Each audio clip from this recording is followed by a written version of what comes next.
better part of you. Why should you find it? Because that better part of you, you will be assigning the job of judging. There has to be some judge, you are right, you are wrong, don't go left, go right, slow down, don't rush. Oh no, this is you're being too, the tamas has taken over, it is time for you to get up and start moving. So there has to be somebody to tell us and judge us, so we have to assign our own judge. And that better part you assign, in whose light you be your own judge, not wait for anyone else, because that light is again for us, and if you are conscious enough, the divine light which is helping us discern. First step is assign that judge and place your actions or your observations in front of the judge. I went through this whole day. I must have had done 10 things throughout the day, right? And you put all these 10 things in front of that judge, who is a part of yourself. It's me, I am judging myself. Now, once you've put all your action in front of the judge, the second step is pass it across the judge, across that best part of you, all that you have done as you have done it. No distortions, no contortions, no changing it. Why? Because she said human beings, like the mental part of human nature, sugarcoats everything, right? Everything that I did, I will sugarcoat. Everything that I did, I will nicely show it in the best of the lights. She calls it gilding, right? You cover it in nice golden film and say, oh, this is the what I did is completely correct. Right? No, you will have to put it as it is, without any sugarcoating, without justifying. Mental nature always justifies everything that we do. So the second step is go through everything that you have done as it is, as you have done it. The third step is try to coordinate them. Assign a judge and put all your actions in front of the judge. Who is this judge? Myself, the best part of myself, the ideal part of me, where every part has to now become transformed to that ideal part. Then play all your action in front of it as it is and try to coordinate. Coordinate is, okay, now how the mind works, right? Mind works by connections. The mind, the human brain and the mind, human brain is the instrument, the mind does not just bring forth something which is completely disconnected. It always goes through connections, but it goes so fast that we are not aware of it, right? You suddenly sit and say, why am I thinking of that particular class teacher from my 5th class suddenly out of the blue, right? And we just wonder where did this thought come from? But if you sit down and coordinate and break down your thought process, you would like, okay, I tasted something, right? And this taste, the first taste, it was given to me by my friend who brought it in the box, and we opened it in the class, and that particular class teacher scolded me at that time, and then she was teaching this particular lesson on that day, and suddenly, like whatever I have learnt and whatever she taught, now in between all this is erased, the connecting links all are erased. Suddenly a disconnected thought I have jumped to the learning I have or the feeling I had, oh she was very nice to me, but that one day she scolded me. But where did it originate? Some familiar taste or a smell or something which has taken me through all these memories in such a quick succession that we are not conscious of it. We think, but disconnectedly I heard this, or suddenly we are like going everywhere, some random song pops up in our mind. Right? We have no memory, where did this song even come from? I do not remember hearing it. Out of the blue this song keeps playing and you can't get rid of that song from your head. Happens? When we sit down and we now, like that time dilation happens, all those sci-fi movies where they just open up and zoom out and zoom in whichever part they want, and when we are able to dilate our own that succession of thoughts, we will see all these connections. And what she was asking us is to try to coordinate them is what is the trigger and what happened in succession for me to arrive at this reaction or this thought or this conclusion or this particular emotion, etc.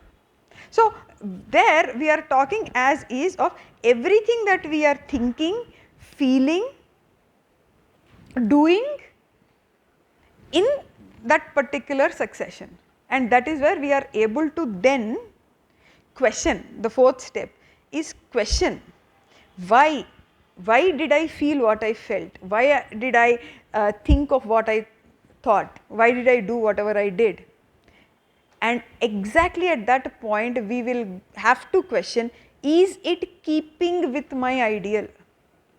We are not talking of the final outcome of our action, let us start doing that first, but for the actual review of the progress to happen for the intended transformation, break down to such an extent and each component then ask whether it is matching my ideal. It looks so, now this is for one action, and imagine doing it for everything, every single thought we had, every action that we did, and we are doing these thousands of actions throughout the day. The being conscious part is where we are awake throughout every action. Only when we are awake through every action, through every decision, through every reaction, will we be able to do all these 4 steps that she told us to do.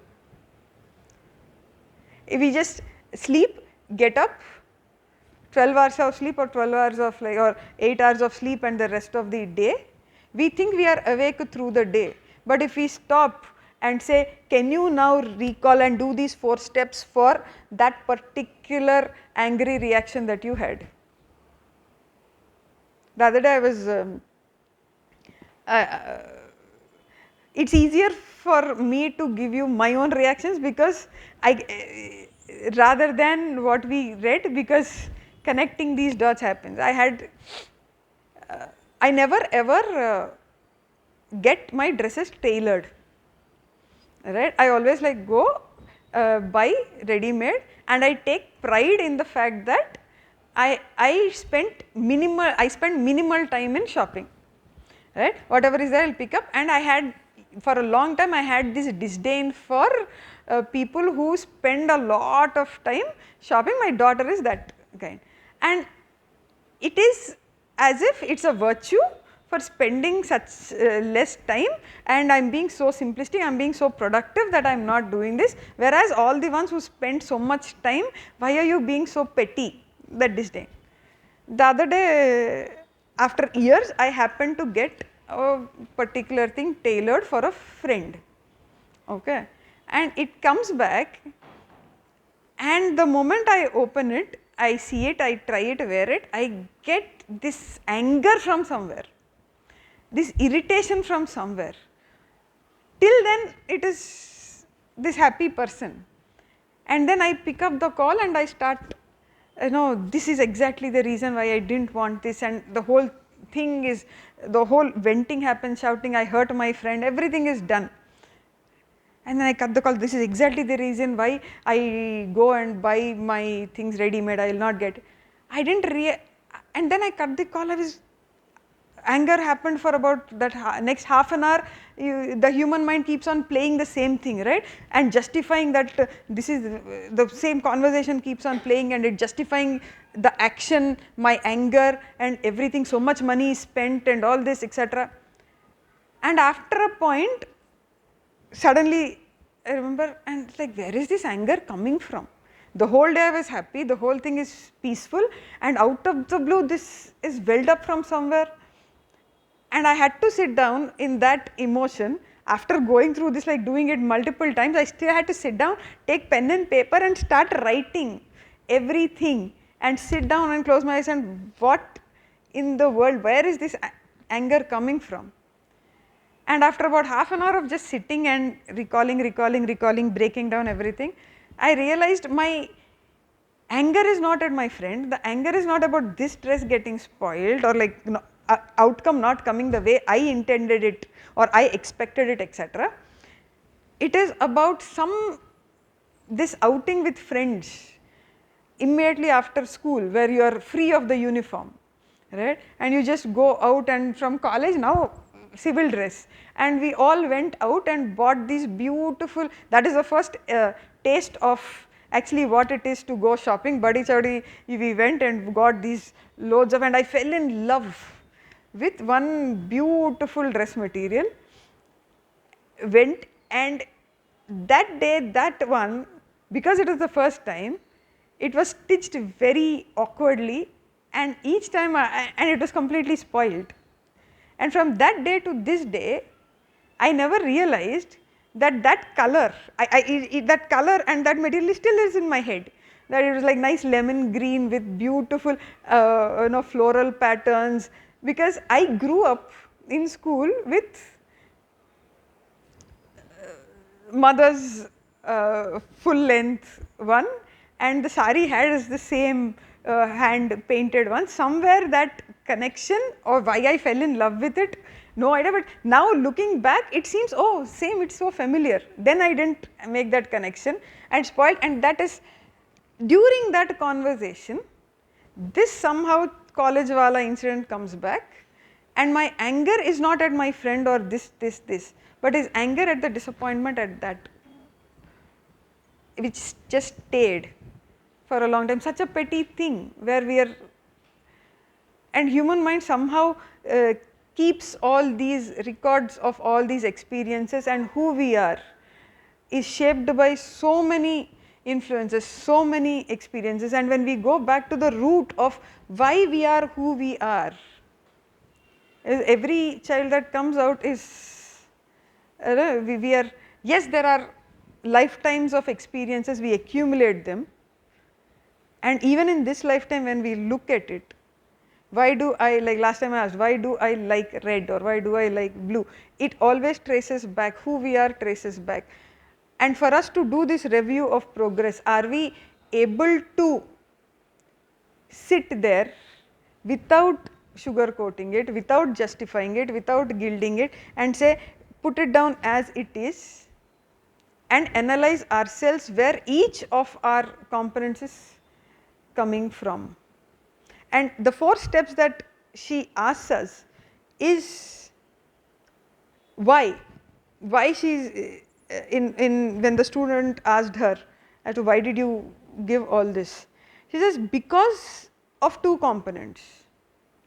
One, more often than not, through all these experiences where our subconscious is absorbing everything from our experiences and shaping who we are, more often than not we are unconscious of it. And if we open that file or that folder in our internal system, or the folder named unconscious, do you know, can we imagine how the list of files that will be there in it? So it's like, and each of these unconscious influences on our being, they'll have to be resolved. They have to be resolved, and this resolution is the only way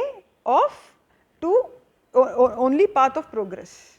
You can't just keep sitting on each influence. So, for example, she's like, for example, one becomes suddenly uneasy or unhappy, but how many people can say it is this, and it is difficult to know, it is not at all easy. One must be quite awake, one must be constantly in a very attentive state of observation. We can't just unconsciously keep moving through life and expect the transformation, expect I am the mother's child, thereby she will do everything for us. Poor thing, like we dump she is asking us to please dump all your difficulties on me, but the things that we are, we is like, I won't do anything, mother, I love you so much, so please do everything for me. Right? And these are the 2, one is the unconscious aspect of us, we are not awake at all. Second is the egoism, she says. Why all this cycle, the egoism. Place your egoism before the light and ask why. Why do I have this darkness, or why do I have this shadow? Because remember when she said in front of the judge, play it as a movie. She used those words, as the cinema, right? Play it as the cinema as it is. And while you are watching that movie in front of the judge as you are, some parts they just move off very lightly, they do not leave any shadow behind, they just like move and there is still light. But there are some moments, some parts of that experience which leave a shadow, and you have seen it pass but the shadow stays, you feel that shadow. The replay has gone off and there is a darkness that stays, there is something hollow inside us, there is something painful that is lingering in it. And she says, make a note of these shadows and these darknesses which stay back even after the replay is done. And that is where we will have to explore more. And how to explore? She says like, keep sorting out everything till you find that one part. I believe that part will say, I accept everything but that. The justification we give, I accept everything, but they should have talked to me in a respectful tone. I would have listened to them if they would have told me properly. I would have listened to them, but that day I was in a rush, so I broke the signal. Otherwise I am usually, I follow all signals, I do not break rules. But that day I went the wrong direction because my daughter, I had to drop her, she is late for school. I will accept everything but that. There will be one part which will say, and we will have to identify that part which is resisting that transformation, which is resisting even the review, even the introspection, that part is resisting. So, look at the steps, 4 steps, but while you are going through the 4 steps, you have to be conscious of the unconscious parts. I have done this, I did not know, I just did it unconsciously, right. So, you will file it, oh I did this unconsciously, but with the resolve that I will not be unconscious next time. I would have, I still remember the ones while the work was happening, right, and the brickwork was, it was lumpy over there, and the in charge that day of the labor, I called him and this is lumpy, this is not done properly. And this happened 2-3 times, and each time it was a different, the team was different. And the difference in these people, the first person was like, but this is how it happens, that material is like that, you can't get a better finish than this, right. There is that justification of, but the next team which has come, he was such a delight to work with, and he was like, here it is a little, madam, okay, wait, let me, this mix, no, when we mixed it this way it is, let me remix it. So he took a different kind of a sand then and there, he remixed it then and there, redid the whole thing. All this took about maximum 10 minutes of time, and I was sitting inside, he called me outside and said, is this okay? And then he went, got the other 2 workers to check every bit of what they did at that point, it was still wet, and the different mix, they went and he did it all over again. The same work, the same thing, 2 different ways of approach, one person saying, but that is the way it is. I mean, there is a exactly what she was talking about, the mental nature of man. I will not accept that this is my mistake, it is what it is. For the material that I was given, this is the best that can happen, you can't do anything better. But the exact, the next week, oh is it, I did, is this the result, oh I was not conscious of the result, let me now be conscious of it, consciously do something different and not accept. There is always that part in us which will not accept, the ideal part in us which will not accept, which will constantly be talking, and that part has to be chosen as the judge in front of whom we play everything, and we have the discernment in us that will not allow us to err, her words, right. So here is where we are, she is talking about the balance, right, the balance between being conscious and not going through life unconsciously, and understanding our egoism and transforming it. And for this she says we will have to be conscious of the different parts which are playing in us. Yes, we've all of us have gone through the different parts that of the being, but here in this particular context she mother is talking about the 4 beings in us, right. While we are going through this replay, please be conscious of the 4 beings. The 4 beings are part of the instrument. If you look back at it, where are these 4 beings? One, there is consciousness in us, then there is the instrument through which the consciousness manifests. So, the 2 parts. Now, the instrument is now made up of, think of, simplifying it as 4 beings, 4 parts in us. We have thoughts, and our thoughts are created by the mental being. We have feelings created by the emotional being. We have, suddenly we have this power of action, no, it has to be done, and till then what we did not, suddenly we have this power of action, that is the vital being in action. The vital being brings that force and the power behind the action.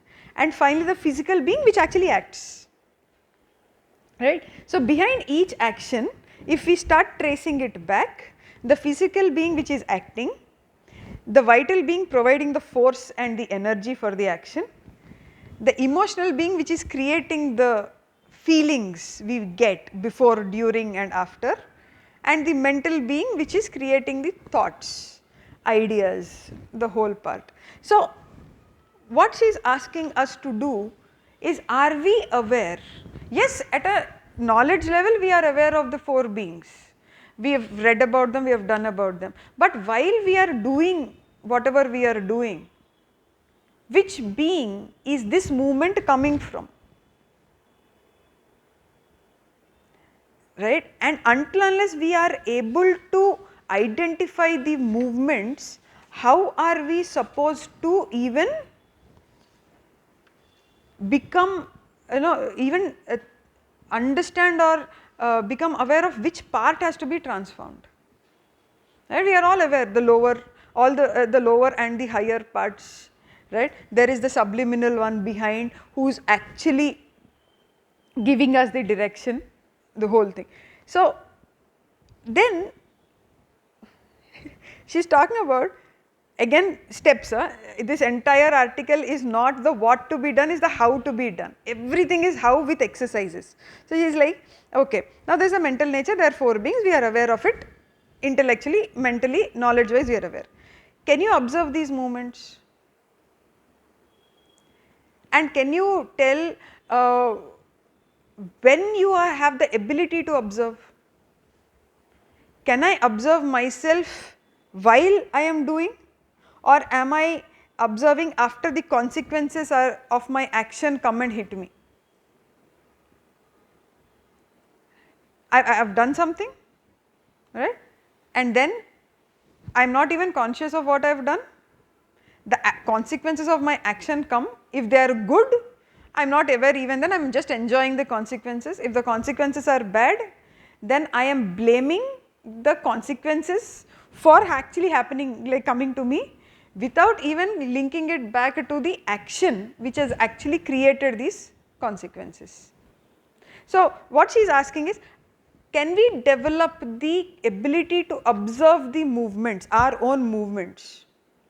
Right, initially it will be very difficult while the action is happening to observe the internal movements, but can we do it at least afterwards and without any contortions, without any distortions of what we are? First, bring them before the tribunal, the judge, she is calling it the tribunal, as it is, submit to the judgment with a sincere will. We are doing the whole thing, but if the objective is to justify my action, if the objective is to blame everything else, then the progress is not there. So, with the sincere will, form a discernment that never errs. Here's the actual action starts. Reject, eliminate whatever contradicts the truth of our existence. How easy is that? Organize all parts into a homogeneous whole around our psychic center. 6 steps already. Now imagine doing this constantly as we are. This unification takes time, but it has to be brought to some degree of perfection. It needs patience, it needs endurance, and it needs determination. And this she calls the labor of purification and unification. We are like constantly talking about, before entering the sadhana, purify yourself, step back before you act, and the whole thing. But the how part, while I am in that rush, how do I stop? How do I observe? How do I purify? And that is where the whole beauty of this is, and she calls this a game. It is not a very serious thing. She calls it a game, right? And she is asking, do you, there are days where you find everything goes well and you have done nothing special, and so, but even then you succeed, right? But if you have practiced beforehand, the result is still more magnificent. We are living life, we are going through our sadhana, we are going through this whole path of yoga, we are trying to transform, right? And that is what is like, everything is going fine, and because it is the mother who is acting through us, suddenly everything is going perfectly fine for us, and whatever we wanted, it is just happening, and says, mother, it is a miracle, you are doing everything. Now what she is asking us, imagine if, yes, all this is happening, but if you would have prepared, practiced well beforehand, the result is still more magnificent. She is talking about a musician who is playing, who is very adept at playing the instrument, the guitar, right?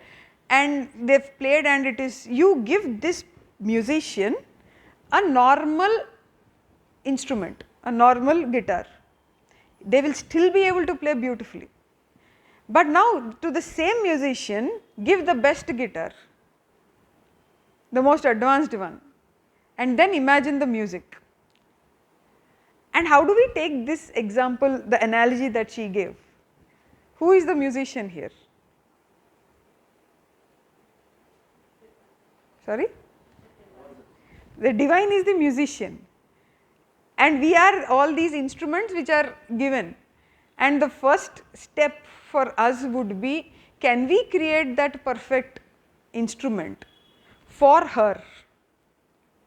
So that music that is, anyway she is playing beautifully, that music can be played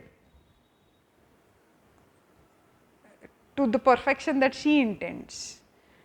So when we are looking at all this, I would want to ask you, right, this is all again the theory, and it is all well and good. So let us take a few examples from our life, right? When was the last time you had absolute joy? Absolute joy. Remember last time we talked about where the joy is coming from? An aim is coming from an ideal, and for us to achieve that aim we are putting in the effort, and joy is coming from the effort. Joy is not coming from the outcome of the aim, outcome of our action, but the joy is from the effort. Now in this context, look back and tell me, when was the last time that joy gave you this, the effort gave you this absolute joy?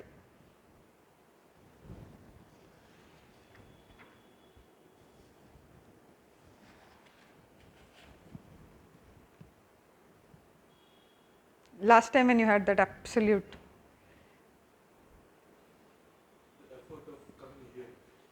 The effort of coming here. You all give me these idealistic answers. Okay, okay, I'll go first. Okay, there was this. I was at a client, and we were discussing what the next step is supposed to be, and all the stakeholders together, the 3 partners together, should arrive at that particular decision as to what is the next step for the entire organization. And these 3 started fighting, right? Absolute arguments and fights, and the environment was heated, it was just complete chaos, right? Literal hurling of abuses at each other and the whole thing. Usually I am a very emotional person. I try to hold it, but I get swayed by the emotion, and I also usually get into the whole argument and discussion. That day was the first time ever that I did not react, and there was a point where I also started scolding them, shouting at them, but that was the first time where I decided to shout, not the emotion making me shout. And I said, okay, at this point, if these people have to stop, it's these people, the third outsider should scold them or should shout at them. And I kind of stood up and enough, and I kind of happily scolded them. And while I was scolding the whole thing, and all these people are like older than me, and on top of it, right, I had this sense that anger was, there was no anger, it was not affecting me. That after, like, by the time that whole thing was done, I came out, I was in the lift going down to the basement. It was after about couple of hours. I was going down to the basement. I was literally like that kid who was jumping up and down, saying that I am not angry, I am not angry, I am not angry, right?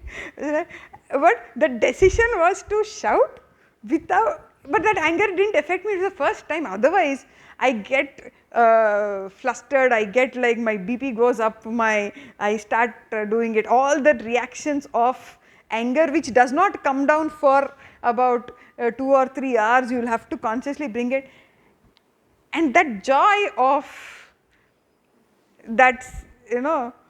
And then when I turned and sat in the car trying to drive back home, by then, because of this discussion, I missed 2 other appointments. I missed that is a different story, but the joy of it. Now exactly 1 month later, the same thing repeated again. At that point I could not hold it.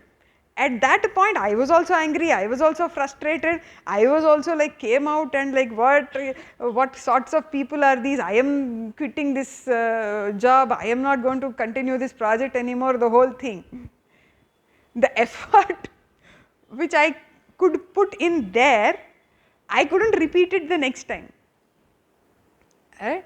And then the frustration is not because I got angry, the frustration for me was I am not able to get that joy back, like that, the separation. So automatically when we sit down, and then again the same thing, all these steps, you won't believe, but all these steps, like again put down on paper in my diary and start writing, at which point did I start losing hold, at which point did the emotional being go from the positive emotion to the negative, where did the control go from the mental being to the emotional being, why did the vital being, like, you know, push the negative emotion rather than pushing the force on the positive emotion. Now when you go back and start breaking it down, and that is when you find that like clue that this one, and this is what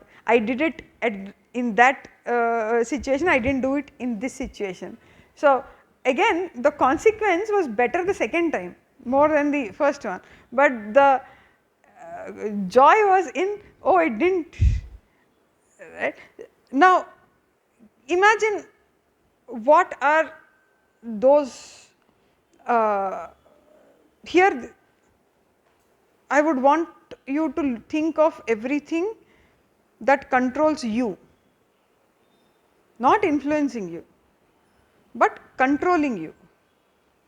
Because when Sri Aurobindo says all life is yoga, and it is not just sufficient for us to read and have that joy of reading, have the joy of meditating, the 2 or 3 pages of Savitri and we are elevated, and while we are reading Savitri and suddenly somebody calls us from the other room, hey I am not able to find this, can you give me, or hey keys there though I forgot, I get a call while I am happily reading, I get a call.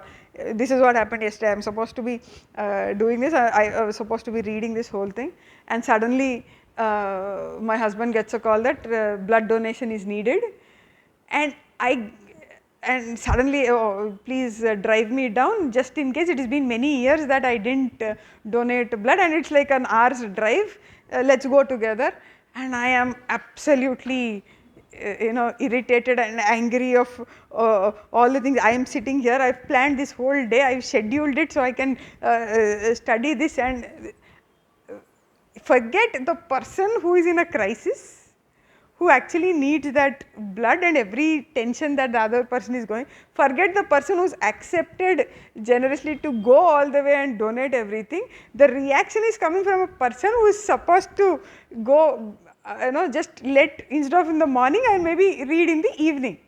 Right? So the whole point of list of our 4 beings, and all the 4 beings are being controlled by what?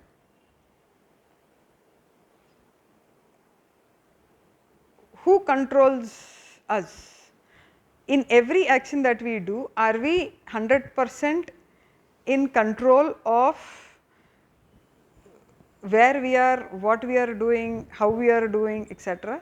Or why? For that reason, I will ask a very basic question which I always had. Why are we in this? Why do we come every Saturday to Bhavan? Why are we doing what we are doing? Which part of our consciousness or which part of our being are we satisfying by coming here, volunteering or taking the role here, or coming and listening or doing this? Which aspect of our being are we satisfying? We would love to assume that we are all, let us break it down. Remember that I am usually bad at remembering details of it.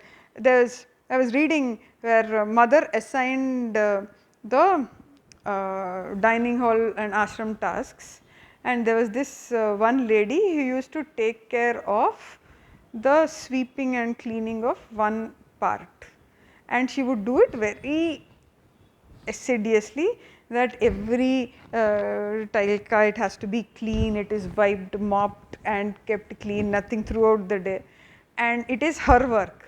And suddenly mother one day shuffled all the duties and she was given some other task, and that part, cleaning of that part of the dining hall is given to somebody else. Now, she was very angry about it. She was not very pleased. This is my work. I have spent so many months or years maintaining this. I do not know the next person whether they will maintain it like that or not, and the whole disgruntled complaining happening. Despite that, mother is instructed, so you have to take up, but she is constantly coming back and checking.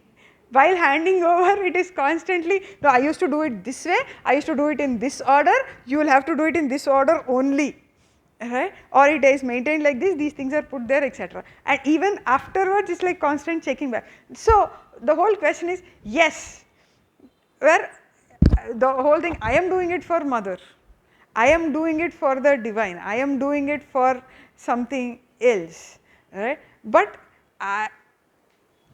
when we are looking and observing the base nature of it, yes, mother is very compassionate. Sri Aurobindo, they were very compassionate. They kind of, went with all the lower nature of all the sadhaks and the ashramites, etc.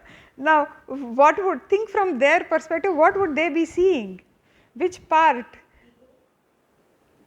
So, the connection, one idealistic part is doing for the divine, but there are multiple parts. There is the other part which is attached to, oh, that is my work, that is my tool, that is my job. That disinterested is not there, and the entire emotional, which being is getting connected there, right? I am, the moment this is my job, the ego aa gaya hai, right? It is, it's not mother's job, it is my job. Now, when we are, the moment this thing happened about 6 months back, that why am I going? Which part am I satisfying? Now, if you see, there was this, I used to have this project manager, and he was this, read, like, about Vedanta. If you ask, like, he can talk for hours. If you ask about Ramakrishna, Vivekananda, the writings, he just studied them thoroughly, and Sri Aurobindo's writing studied thoroughly, and he's like, everyone would go to this person for advice in their progress. What should I read next? How should I think? He would be guiding. So that is the personal part of it. But at work, he is a project manager, right? And the thing is, like, you'll have to be very disinterested. You can't have this one. People will make mistakes. You'll have to help them through it. You can't be agitated and the whole thing. And there was this meeting that was happening, and we had to finalize the plan.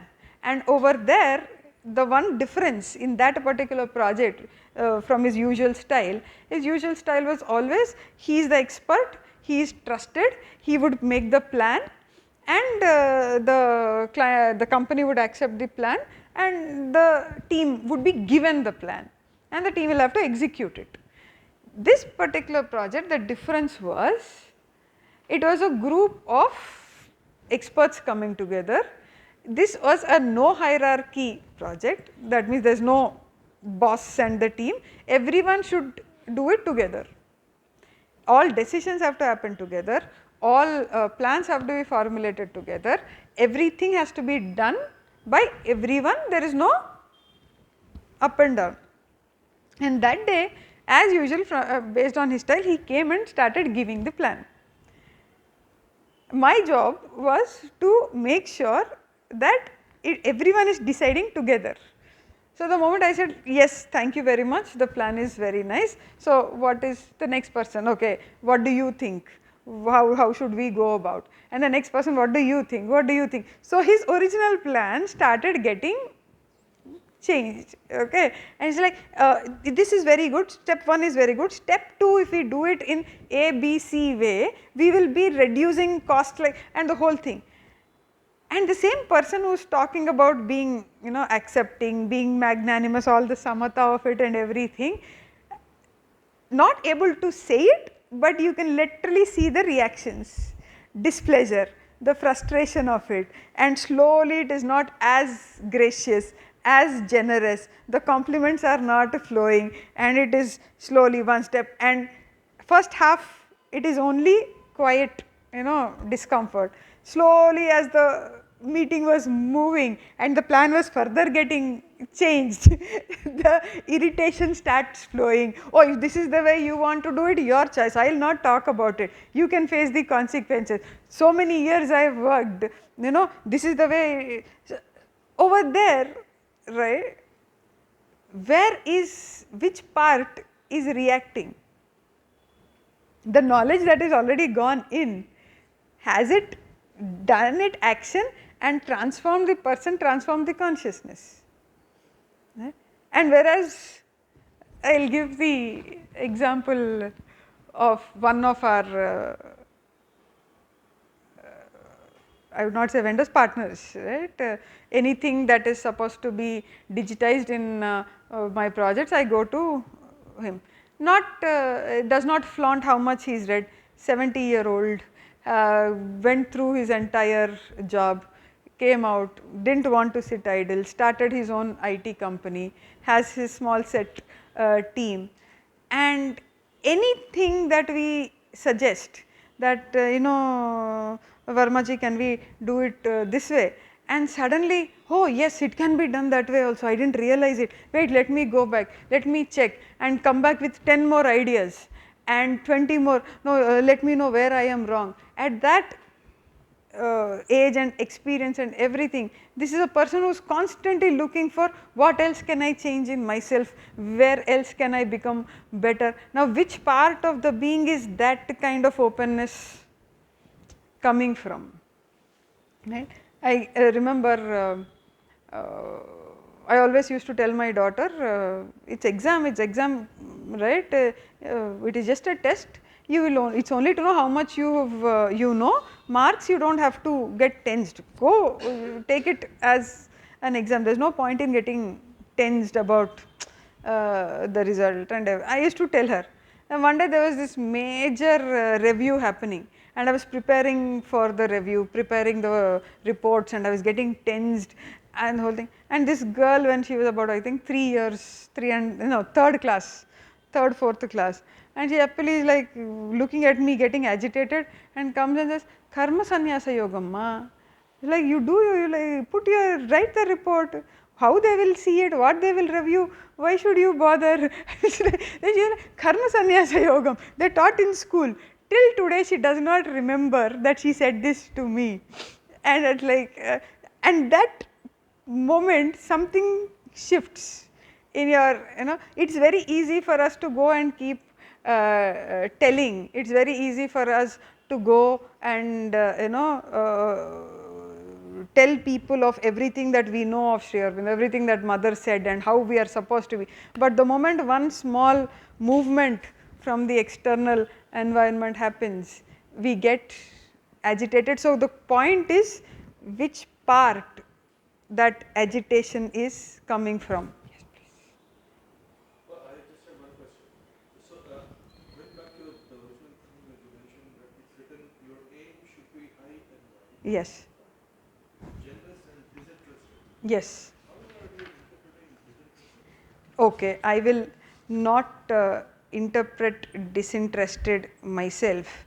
I will tell you what the mother has said about the same question the student had asked. You have given these words, explanatory words, what do you mean by it, right? How do I be disinterested? Disinterested, what she defined as is, you are not doing it for yourself.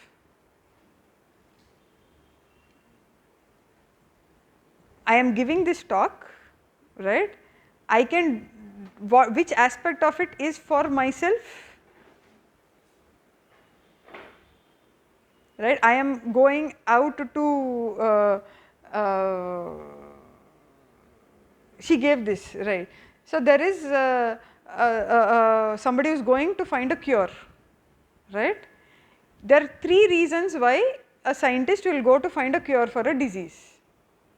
First reason, I want to cure the disease for the betterment of people, like nobody should suffer. Interested, disinterested? Disinterested at the societal level, right? I am doing it, if I find a cure, I will be famous, I will be the most famous scientist, I am the person who has cured the disease, right? Third, this is the divine's work,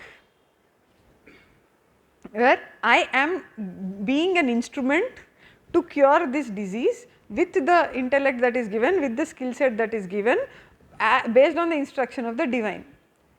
The first one is wide and generous, I am doing it for the society, right. The second one is narrow and low, I am doing it for myself. The third one, where I am just an instrument, I am doing the divine's work, is the disinterested part.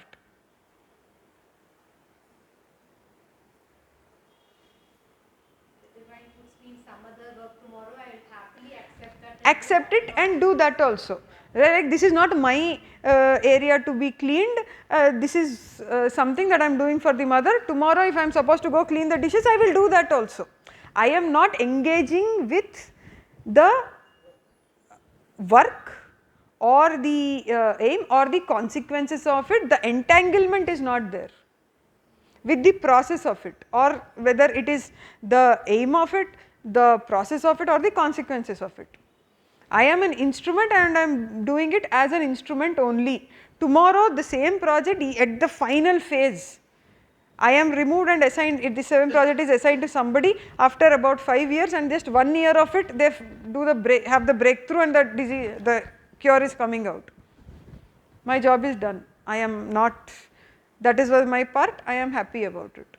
That is the disinterestedness, that little distance we keep mentally, emotionally, and even the the desire part emotionally also. Yeah, that is what she called disinterested. Until unless, I mean, in this disinterested part we can't give a lot of examples, because at the wide and generous part, from the consequences we will know, right. But the disinterested, until unless we go and be in their shoes, we can't tell whether they have been disinterested or not. We can only talk about ourselves, at which part. And if you see the person nonchalantly happening, okay, done, work is done, I am going. I will tell you this, you will find the disinterestedness when you come the day before darshan while the flower arrangements are happening, right. It is nobody's design. It is it's like, when the outcome is beautiful, if for that outcome we have to sit and just to keep removing the leaves, we will do. Suddenly Kiran aunty will be doing it, right, and the two kids will be helping her, or somebody will be helping her in the main design, where the finished product is coming, all the processed flowers are coming and they are arranging, they are the direct people who are creating the design. And suddenly Kiran aunty will ask, acha, why don't you go and get